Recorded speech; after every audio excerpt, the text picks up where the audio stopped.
ఉన్న పెద్దలు, సభలో ఉన్న మిత్రులారా, ఈ కథలన్నీ నేను ముందు చదివాను బొమ్మలు వేయటానికి అని, కొందరు నేను చదివాను అని చెప్తూ ఉన్నారు.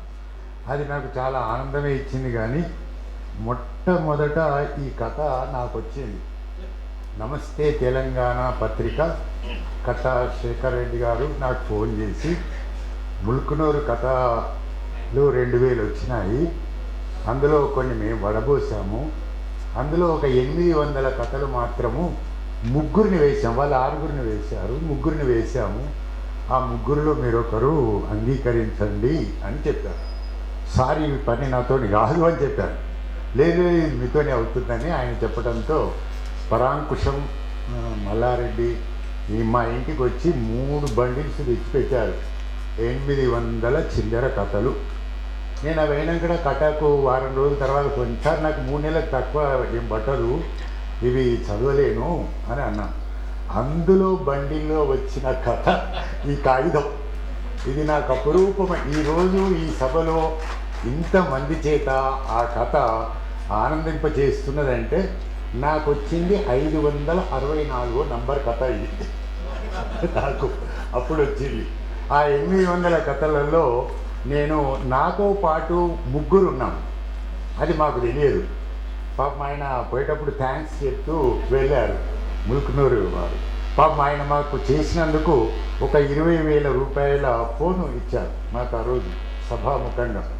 అయితే ఈ కథ చదివినప్పుడు నాకు జరిగిన స్పందన మాత్రం చెప్పి ముగిస్తాను. నాకు 800 కథలు ఇస్తే ఒక నెల రోజులలో అన్ని కథల్ని గబగబా చూశాను, చదవలేదు కానీ గబగబా చూశాను. చూసుకుంటూ అటు ఇటు పెడితే చివరకు నాకు ఒక 200 కథలు పక్కకు పెట్టుకున్నాను. ఆ 200 కథల్ని కొన్ని రోజులు చదివాను. చదివిన తర్వాత అందులో నుంచి 100 కథలు తీశాను. 100 కథల్లో నుంచి 50 కథలు తీశాను.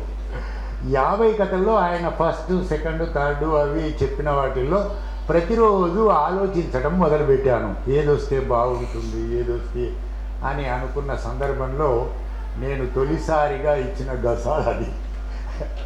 నాతో పాటు ఇంకొకరైనా పెట్టాలి ఖచ్చితంగా, ముగ్గురులో నాతో పాటు మరొకరు కూడా పెడతారు.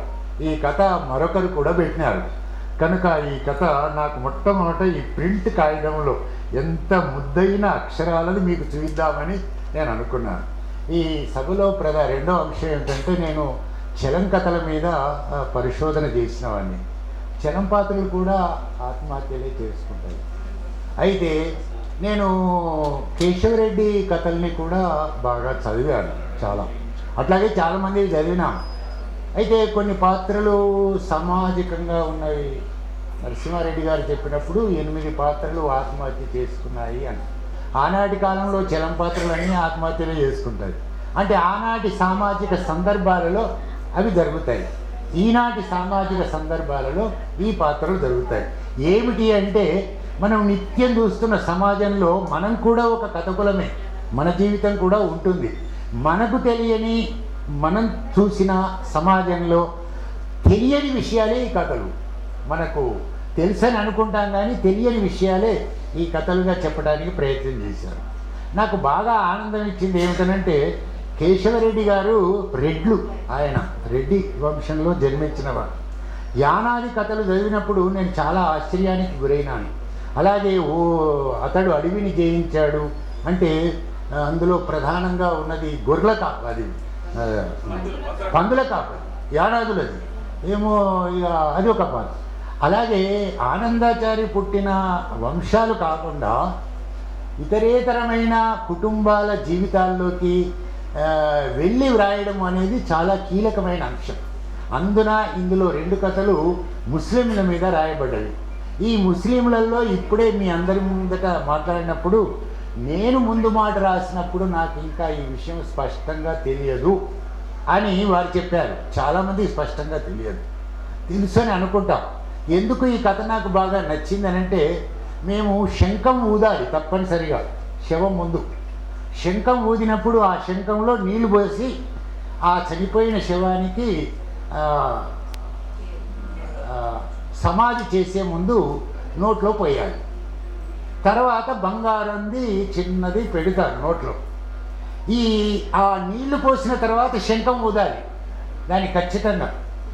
నాకేమైందనంటే ఆ చనిపోయిన వాళ్ళు ఈ పాత్రలే, ఇందులో ఉన్న పాత్రలు 8 అయితే చనిపోయారో నేను చిన్నతనంలో శంఖం ఊదినప్పుడు కూడా ఆ పాత్రలే నాకు ఎదురైనవి. నేను నీళ్లు పోయడానికి బదులు శంఖంలో నీళ్లు తెచ్చేవాడిని, కానీ ఒక 3 చనిపోయినప్పుడు శంఖాన్ని వదిలిపెట్టి ఆ శవాన్ని పట్టుకొని ఏడ్చాను. వాళ్ళు నిజానికి సహజమైన మనుషులుగా చనిపోలేదు. ఈ చనిపోయిన 8 మంది ఎవరు హత్య చేశారు అంటే సమాజం. ఈ సమాజం హత్య చేసిన పాత్రలు. ఆ సమాజంలో ఈ 8 పాత్రల్లో ప్రధానంగా ఆర్థిక వ్యవస్థ హత్య చేసిన పాత్రలు. ఆర్థిక వ్యవస్థ హత్య చేసిన పాత్రలు. రెండవది ఏమిటంటే ఆ వ్యవస్థలో ఏ విద్య అయితే నేర్చుకున్నారో కార్పొరేట్ కల్చర్కి వెళ్ళిపోయి సహజమైన విలువల్ని కోల్పోయిన వాళ్ళు కొందరు ఆత్మహత్య చేసుకున్నారు. కాబట్టి అద్భుతమైన కథలు, దాని వ్యాఖ్యానం కాదు, నాకు ఇచ్చిన 1 నిమిషం కనుక ఈ 564 కథ చాలా రావడం నేను చాలా ఆనందిస్తూ, ఆయనని చెప్పాడు కదా థ్యాంక్స్ అని చెప్పడం ఏమవుతుందని ఒక్కనిగా చెప్పాను. థ్యాంక్ యూ సార్, చాలా మంచి స్పందన తెలియజేశారు.